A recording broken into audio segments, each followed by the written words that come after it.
Good morning बच्चों, मैं निशा शुक्ला कक्षा 8 के विद्यार्थियों की पुस्तक सुगम संस्कृत के पाठ 3 की कहानी त्वरित बुद्धि वानरः का सारांश बताऊंगी, उसका अनुवाद बताऊंगी, जो कि इस प्रकार है।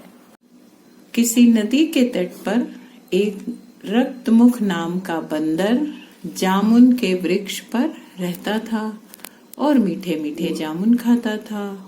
उस वृक्ष के नीचे एक कराल मुख नाम का मगरमच्छ रहता था। उस मगरमच्छ को देखकर रक्तमुख नाम के बंदर ने कहा, आप मेरे अतिथि हो।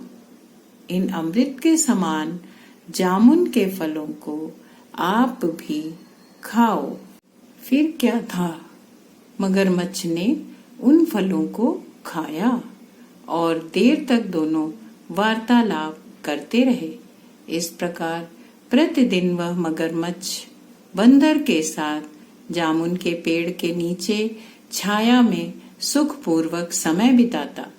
मगरमच्छ स्वयं भी खाता और बचे हुए फल अपनी पत्नी को खाने के लिए ले जाता। जो फल बंदर उसको खाने को देता था, वो अपनी पत्नी के लिए घर बचे हुए फलों को ले जाता। एक बार मगरमच्छ की पत्नी ने पूछा, आप अनेक अमृत के समान फलों को कहाँ से प्राप्त करते हैं? उसने कहा, रक्तमुख नाम का वानर मेरा मित्र है, वह प्रेम पूर्वक मुझे ये फल देता है। यह सुनकर उसकी पत्नी ने कहा, जो सदा इस प्रकार के मीठे फलों को खाता है, उसका हृदय कितना अमृतमय होगा। यदि आप मुझे प्यार करते हो तो उसे यहाँ ले आओ। मगरमच्छ ने कहा, यह अनुचित है।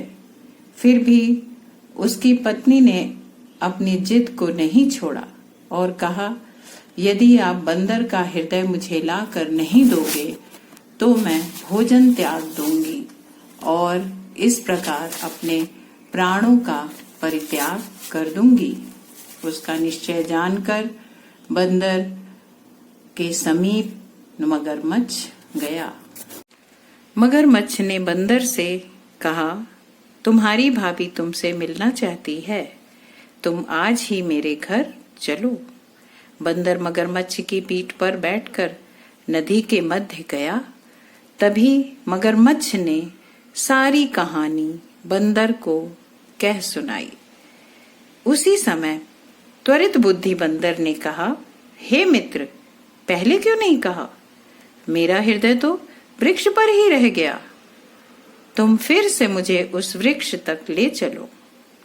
जब मगरमच्छ पुनः वृक्ष तक गया कि उसी समय बंदर उतरकर कूदकर वृक्ष की डाल पर चढ़ गया। बंदर ने कहा, हे मूर्ख, पत्नी के गुलाम, उसके कहने से तुमने मेरे प्राणों को लेना चाहा।